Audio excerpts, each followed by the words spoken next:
The sun was setting over the vast expanse of desert, its golden rays stretching long shadows across the cracked earth. The wind carried with it an unusual sound, a high-pitched wail that seemed to echo through the stillness like a ghostly lament. It wasn't the kind of noise one would expect from this desolate place, where nothing but tumbleweeds and dust dared to move. No one visited the old shack on the edge of town, not since the day they buried its last inhabitant. Or so everyone thought. The shack stood alone at the base of a jagged hill, its wooden walls warped by time and weather. Its roof sagged under the weight of years gone by, and the windows were shattered, leaving only jagged edges, as if the glass had been torn apart in some violent struggle. Locals whispered about it when they gathered around campfires or leaned against saloon doors after a long day's work. They spoke of strange occurrences, lights flickering in the dead of night, faint whispers carried by the wind, and once, even screams. But no one ever ventured close enough to investigate. Little did they know, the truth was far more sinister than their wildest imaginations could conjure. It all began with a man named Ezekiel Zeke Thompson, a drifter who rode into town just as the sun dipped below the horizon. His horse, a lean brown mare with a streak of white running down her face, looked as weary as he did. Zeke himself was rugged, his face lined with scars and stubble, his eyes dark and unreadable.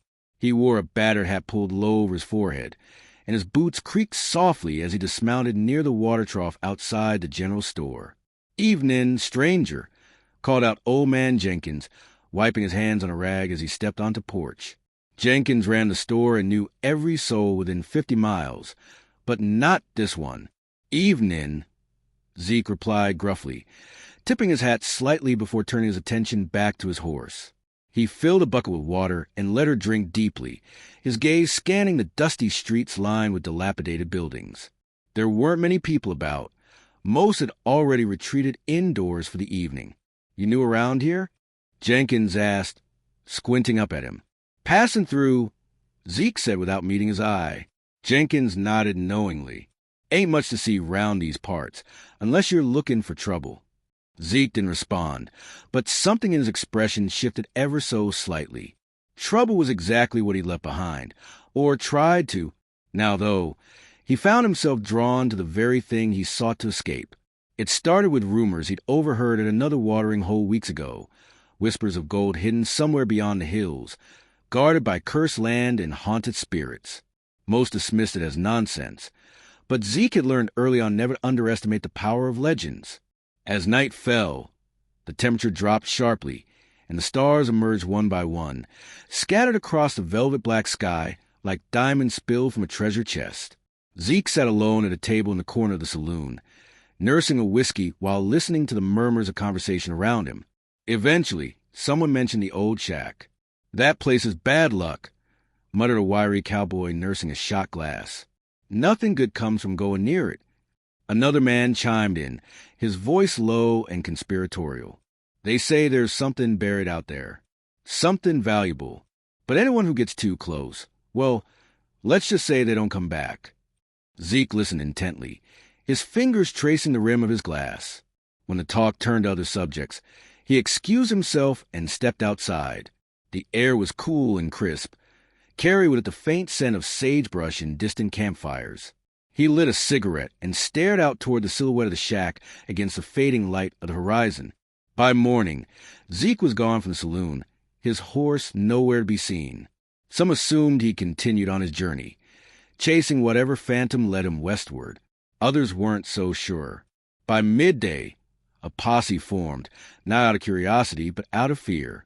The screams had begun again, louder this time, piercing the quietude of the afternoon like shards of glass. Men armed themselves with rifles and pistols, their faces grim as they rode toward the source of the noise. When they arrived, they found Zeke standing outside the shack, his back to them. His hat was missing, revealing sweat-drenched hair plastered to his scalp. His shirt was torn, and blood smeared his knuckles. Behind him, the door to the shack hung open, swaying gently in the breeze. "What's going on here?" demanded Sheriff Carter, reining in his horse and raising his weapon. Zeke turned slowly, his eyes wild and unfocused. "You shouldn't have come," he rasped, his voice barely above a whisper. Carter ignored him, dismounting and striding forward. The other men followed cautiously, their boots crunching against the parched earth. Inside the shack, the stench at them first, a rancid mix of decay and damp wood. Lanterns revealed cobwebs draped across the ceiling, and furniture reduced to splinters. In the center of the room lay a trapdoor, partially opened, revealing steps leading downward into darkness. "Whoever dug this must have been desperate," muttered one of the deputies, shining his lantern beam down into the abyss. "Or insane," Carter added grimly. Zeke stumbled forward, grabbing the sheriff's arm. "Don't do it," he pleaded, his voice trembling. "There's something down there, something alive." Carter shoved him away. "Enough of your lies, boy. We'll see for ourselves." One by one, the men descended the stairs, their lanterns casting flickering shadows on the stone walls. At the bottom, they found themselves in a small chamber, barely large enough to stand upright. A single chest rested against the far wall, its surface etched with intricate carvings that seemed to shift in the dim light. "It's locked," observed Carter, kneeling beside it and examining the heavy iron clasp. "Break it open," urged another deputy, his hand hovering near his holster. But as Carter reached for his knife, the ground beneath them trembled. A low growl reverberated through the chamber, sending shivers down their spines. From the shadows emerged a creature unlike anything they'd ever seen, half man, half beast, its eyes glowing red with fury. It lunged without warning, claws tearing into flesh and bone. Panic erupted as the men scrambled to defend themselves, firing wildly into the darkness. Yet for every shot fired, the creature seemed to grow stronger, its roars echoing off the walls. Zeke watched from above, frozen in horror as the scene unfolded. He wanted to help, to warn them, but his legs refused to obey. In the chaos, Carter managed to strike the beast with the butt of his rifle, knocking it backward. As it stumbled, the lanterns toppled, spilling oil across the floor. One spark was all it took. Flames erupted, consuming everything in their path. The men screamed as they fought their way back up the stairs, some making it out, others not. When the smoke cleared, the shack was little more than charred remains. Zeke stood among the ruins, staring down at the scorched earth. The screams had stopped, replaced by an eerie silence. He knew then that whatever had been buried beneath that shack wasn't gold. It was vengeance, and now it was free. Little did they know, the real horror had only just begun. For every step taken toward uncovering the past ensured that the present would forever bear its mark. The winds carried tales of the old shack far and wide, warning travelers to stay clear. Yet still, some couldn't resist the pull of mystery, and paid dearly for their curiosity. Until the next sunset painted the sky in hues of fire, the land remained silent, waiting patiently for the next brave or foolhardy soul to dare disturb its secrets. The days that followed were anything but ordinary. Word of the incident spread like wildfire, carried by travelers and traders who ventured through the dusty trails leading to neighboring towns. Tales of the creature from beneath the old shack grew with each retelling, morphing into legends of a vengeful spirit cursed to wander the earth, seeking retribution for wrongs long forgotten. Yet, amidst the fear and superstition, there were those who refused to believe such stories. They dismissed the accounts as mere exaggerations, born of weak minds and too much moonshine.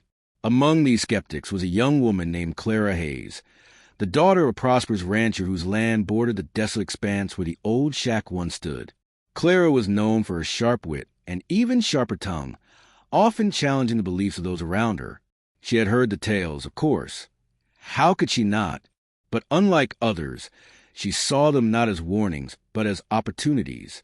If there truly was treasure buried beneath that shack, she reasoned, it belonged to no one now. And if no one dared claim it, then why shouldn't she? Clara rode out to the site one morning, her chestnut mare stepping carefully over the remnants of scorched wood and ash. The air smelled of smoke and decay, and the ground was littered with fragments of what used to be the shack's foundation.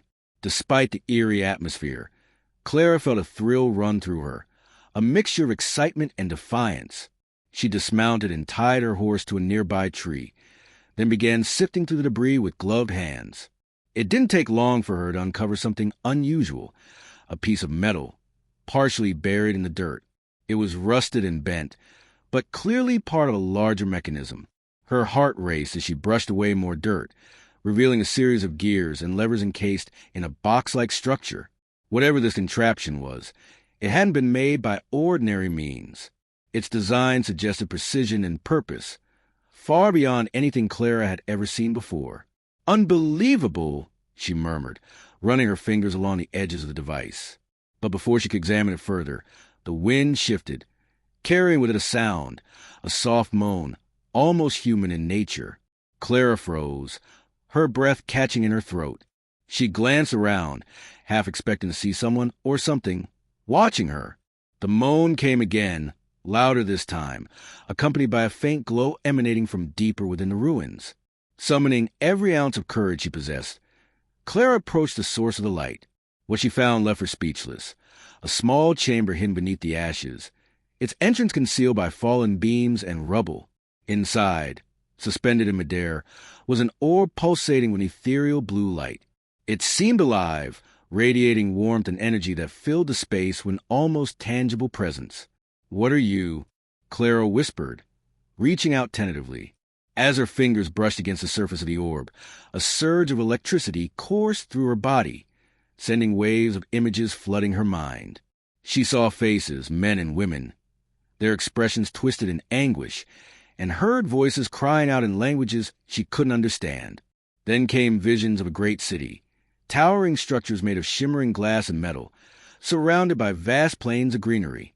It was beautiful, yet haunting, as though it existed only in memory. When the vision ended, Clara collapsed onto her knees, gasping for air.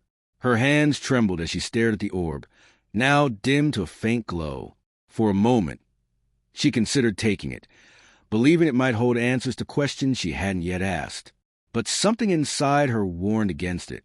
This wasn't just some relic or trinket. It was a key, a gateway to secrets better left buried. Reluctantly, she backed away, leaving the orb undisturbed. As she climbed back onto her horse and prepared to leave, she noticed something etched into the side of the ruined structure, a symbol, intricate and deliberate. It matched the carvings on the chest discovered by Zeke and the posse. Clara traced the lines with her finger, memorizing them. Perhaps they held a clue to understanding whatever forces lingered in this place. Back at the ranch, Clara spent hours poring over books and maps, searching for any mention of the symbol or the location of the old shack. Her father watched her curiously, noting the intensity in her eyes and the way she spoke about her findings. "You're obsessed, girl," he said one evening, pouring himself a glass of whiskey. "Why can't you let sleeping dogs lie?" "Because they shouldn't have been put to sleep in the first place," Clara replied, slamming a book shut in frustration. "There's something here, Papa, something important, and I intend to find out what it is." Her determination paid off when she stumbled upon an old journal tucked away in the attic. The handwriting was faded, but legible enough to reveal fragments of a story. It told of a group of settlers who had established a community near the site of the old shack. At first, they prospered, harnessing resources from the land and building a thriving society. But their success drew unwanted attention, raiders, bandits, and eventually a mysterious figure known only as the architect. According to the journal, the architect claimed to possess knowledge and technology far advanced compared to anything the settlers had known. He offered them a deal. In exchange for loyalty and labor, he would grant them access to his inventions, promising wealth and power beyond imagination. Some accepted, while others resisted. The conflict that ensued tore the settlement apart, culminating in a catastrophic event that wiped it from existence. Clara read the final entry with growing dread. Asterisk, we tried to warn them, but they wouldn't listen. The machine is dangerous. It feeds on life itself. Once activated, it cannot be stopped. We sealed it away, hoping future generations would never discover its location. But should anyone stumble upon it, may God have mercy on their souls. Asterisk, the implications were clear. The orb she had encountered was likely connected to the machine described in the journal. And whatever force lay behind the creature that attacked Zeke and the posse was undoubtedly tied to the architect's experiments. Determined to uncover more, Clara returned to the site, bringing tools and supplies this time. She worked tirelessly, clearing away layers of dirt and debris until she uncovered a tunnel leading away from the ruins. The passage was narrow and dark, requiring her to crawl on all fours while holding a lantern aloft. Each step took her deeper underground, the air growing colder and heavier with each breath. At last, she emerged into a cavernous chamber, its walls lined with strange machinery humming softly with residual energy. In the center stood the remains of the machine mentioned in the journal, a massive construct resembling a combination of clockwork and crystal, its surface cracked and broken but still emitting faint pulses of light. Clara approached cautiously, her mind racing with possibilities. Could this be the source of the creature's existence? Had the architect somehow fused living beings with his creations, creating abominations capable of defending his work? The thought was horrifying, yet strangely compelling. Before she could investigate further, the ground beneath her feet began to tremble. The lights from the machine intensified, casting jagged shadows across the chamber. From the darkness emerged another figure, not quite human, but not entirely mechanical either. Its movements were jerky, unnatural, yet unmistakably predatory. Clara backed away, her heart pounding in her chest. She knew she couldn't outrun it, not in this confined space. Instead, she reached for a tool she had brought with her, a pickaxe, and braced herself for the inevitable confrontation. The battle was brutal, each strike exchanged with increasing ferocity. Clara fought with desperation, driven by sheer willpower and the need to survive. Finally, with one decisive blow, she managed to shatter a critical component of the machine, causing the entire chamber to rumble violently. The creature dissolved into sparks and smoke, its form dissipating into nothingness. Exhausted and injured, Clara staggered back toward the surface, her thoughts consumed by the enormity of what she had witnessed. The world above seemed unchanged, yet she knew nothing would ever be the same for her. Secrets lay buried beneath the earth, waiting patiently for those brave or foolish enough to unearth them. And while she had survived this encounter, she couldn't shake the feeling that it was merely the beginning. For in the Wild West, where myths and realities intertwined, the line between past and present was thinner than most cared to admit. And sometimes, the truth was far more terrifying than any legend. Clara emerged from the tunnel just as dawn broke over the horizon, painting the sky in hues of orange and pink. Her body ached, her clothes were torn, and her face bore streaks of dirt and sweat. But there was fire in her eyes that spoke of triumph mixed with dread. She had survived, yes, but at what cost? The machine was destroyed, its remnants now buried beneath layers of collapsed rock and earth. Yet, even as she climbed back onto her horse and urged it toward home, Clara knew this wasn't the end. If anything, it was only the beginning. The journey back to the ranch felt longer than usual, perhaps because every creak of her saddle or rustle of leaves seemed to echo with whispers from the chamber below. By the time she arrived, the sun was high in the sky, casting long shadows across the sprawling fields and corrals. Her father greeted her at the gate, his brow furrowed with concern. "Where have you been?" he demanded, taking in her disheveled appearance. "You look like you've seen a ghost." "In a way," Clara replied cryptically, dismounting and handing him the reins. "I need your help, Papa. There's something we must do, something no one else will dare to attempt." Her father studied her for a moment, then nodded slowly. "All right, girl, tell me everything." And so, Clara recounted her discoveries. The journal, the machine, the creature, and the chilling realization that the architect's work extended far beyond the old shack. There were others out there, scattered across the land, relics of a forgotten era waiting to be awakened. Some might bring salvation, others destruction, but all shared one thing in common. They were dangerous. Her father listened intently, his expression shifting between disbelief and grim determination. When she finished, he sighed heavily and poured them both glasses of water. "This is bigger than us, Clara," he said finally. "But if anyone can face it, it's you." With renewed resolve, Clara set about preparing for whatever lay ahead. She gathered maps, supplies, and weapons, ensuring she was ready for any eventuality. Word spread quickly among the townsfolk about her return, though few dared approach her directly. They whispered behind closed doors, speculating about the truth behind the old shack and whether Clara Hayes had truly uncovered something supernatural. One evening, as the stars began to twinkle above, a stranger rode into town. He was tall and lean, with sharp features and piercing gray eyes that seemed to see straight through a person. His coat was tailored, unlike the rough garments worn by most drifters, and his boots gleamed despite the dust of travel. He introduced himself simply as Mr. Grayson and requested an audience with Clara. Curious yet wary, Clara agreed to meet him at the saloon later that night. The room was quiet when he arrived, save for the soft clinking of glasses and the occasional shuffle of cards. He sat across from her, his gaze steady and unblinking. "I hear you've been digging up trouble," he said, his voice smooth but carrying an edge of authority. "And I hear you're asking questions." Clara shot back, leaning forward slightly. "Who are you, really?" Mr. Grayson smiled faintly, though it didn't reach his eyes. "Let's just say I'm interested in certain artifacts. Things that shouldn't exist anymore." Clara raised an eyebrow. "Like the ones I found?" "Precisely," he replied, his tone growing serious. "What you encountered down there, it's part of a much larger network. Pieces of a puzzle that stretches across continents. And believe me, some very powerful people would give anything to get their hands on those pieces." Clara felt a chill run down her spine. "Why tell me this?" "Because you're already involved," Mr. Grayson said bluntly. "Whether you like it or not, your actions have drawn attention. Attention that could put you and everyone around you in grave danger." For a moment, silence hung between them. Then Clara straightened, her jaw tightening with resolve.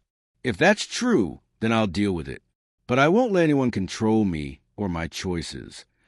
Mr. Grayson nodded slowly, as though expecting nothing less. "Fair enough. But know this, you're not alone in this fight. Others have walked this path before you, and many didn't survive. Be careful, Miss Hayes. Very careful." With that, he stood and left, leaving Clara to ponder his words long after he disappeared into the night. Days turned into weeks, and Clara found herself drawn deeper into mystery surrounding the architect and his creations. She traveled farther afield, following leads hinted at in the journal, and piecing together fragments of history buried beneath layers of myth and misinformation. Along the way, she encountered strange phenomena: glowing crystals embedded in canyon walls, abandoned structures resembling neither Native American nor European design, and eerie echoes that seemed to whisper secrets only she could hear. It was during one such expedition that she stumbled upon a village hidden deep within a forest of towering pines. The inhabitants were unlike any settlers she'd ever met. Quiet, reserved, and seemingly untouched by the chaos of the outside world. Their leader, an elderly woman named Elara, welcomed Clara with cautious hospitality. "You seek answers," Elara said, her voice low and melodic. "Answers that may lead to more questions than solutions." Clara nodded. "I need to understand what happened, what the architect created, and why." Elara sighed, her weathered face reflecting a lifetime of wisdom and sorrow. "The architect was not human, child. Not in the way you think. He came from beyond the stars, bringing knowledge and technology far beyond our comprehension. At first, he offered gifts, tools to improve life, machines that ease labor. But power corrupts, and soon his experiments grew darker. He sought to merge flesh with machine, to create beings capable of enduring eternity. Some succeeded, others did not." Clara shuddered, recalling the creatures she had faced in the chamber. "And those who failed?" "They were buried," Elara replied solemnly. "Hidden away, lest their suffering become a curse upon the living. But death does not always mean peace. Sometimes it means transformation, and sometimes transformation means vengeance." As the days passed, Clara learned more from Elara and her people, each revelation adding another layer to the complex web of history she was unraveling. Yet, with each new piece of information came a greater sense of responsibility and danger, for word of her quest had reached ears darker than Mr. Grayson's, ears belonging to those who sought to exploit the architect's legacy for their own gain. One night, as Clara sat alone near the campfire, lost in thought, a shadow moved in the trees. She tensed, reaching instinctively for her revolver, but the figure stepped into the light before she could draw it. It was Mr. Grayson, his expression grim. "They're coming," he said without preamble. "Those who wish to claim what you've uncovered. We don't have much time." Clara rose to her feet, her heart pounding. "Then we fight." Mr. Grayson shook his head. "Not this time. This fight requires more than bullets and bravery. It requires strategy and allies." Before Clara could respond, the ground trembled, and from the darkness emerged shapes unlike any she had seen before. Creatures forged of metal and bone, their eyes burning like embers, surrounded the clearing. The battle that followed was fierce, testing Clara's strength and cunning to their limits. Yet, through sheer determination and the unexpected aid of Alara's people, they managed to drive the attackers back, at least temporarily. In the aftermath, Clara realized that her journey was far from over. The architect's creations were awakening, their dormant powers stirring once more. And whether she liked it or not, she was destined to play a pivotal role in determining their fate, and the fate of the world itself. As the winds carried whispers of war across the plains, Clara prepared for the battles ahead, knowing that no matter how many victories she claimed, the ultimate price might be one she was unwilling to pay. For in the Wild West, where legends walked alongside reality, the line between hero and victim was often blurred, and the choice between survival and sacrifice rarely clear. The days that followed were a blur of preparation and strategy. Clara, Mr. Grayson, and Alara's people worked tirelessly to fortify their defenses, knowing full well that the creatures they had faced were but the vanguard of a much larger force. The architect's creations, dormant for centuries, were stirring, drawn by the echoes of Clara's discoveries. Each night, the whispers carried on the wind grew louder, more insistent. A chorus of voices, both human and mechanical, crying out in languages long forgotten. Clara spent hours poring over the journal, searching for any clue that might help him understand the true nature of the architect and his intentions. She found cryptic passages detailing experiments, equations scrawled in the margins, and diagrams of machines whose purpose eluded her. One entry, however, stood out. Asterisk, beware the convergence. When the stars align and the earth trembles, the cycle will begin anew. What was buried must rise. What was hidden must be revealed. Asterisk, the word sent shivers down her spine. Convergence? Cycle? It seemed as though the architect had foreseen this moment, predicting a time when his creations would awaken once more. But why? And to what end? Mr. Grayson, meanwhile, brought news of other settlements under attack. Places where relics similar to those Clara had encountered had been unearthed. Entire communities had vanished overnight, leaving behind only ruins and eerie silence. He spoke of shadowy figures operating in the shadows, men and women willing to do anything to harness the power of the architect's technology for themselves. They called themselves the Syndicate, he explained one evening as they sat around the campfire. His voice was low, filled with urgency. They believed the architect's work can usher in a new age, an era of unparalleled progress. But at what cost? They cared nothing for the lives lost or the destruction wrought in their pursuit of power. Clara clenched her fists, anger simmering beneath the surface. Then we stop them. We destroy every last relic before they can get their hands on it. Grayson regarded her with a mixture of admiration and concern. You're brave, Miss Hayes, but reckless. This isn't just about destroying machines. It's about understanding them and the forces that drive them. If we fail to comprehend the architect's vision, we risk repeating his mistakes. Alara, who had been listening silently, now spoke up. Both paths carry risks, she said softly. To destroy without understanding is to act blindly. To seek knowledge without caution is to invite ruin. Balance must be struck, or all is lost. As the weeks passed, Claire began to notice changes within herself. Her dreams were haunted by visions of the chamber beneath the old shack, the glowing orb pulsating with energy, and the faces of those who had perished there. Sometimes, she woke gasping for air, her heart pounding as though something or someone had reached out to touch her mind.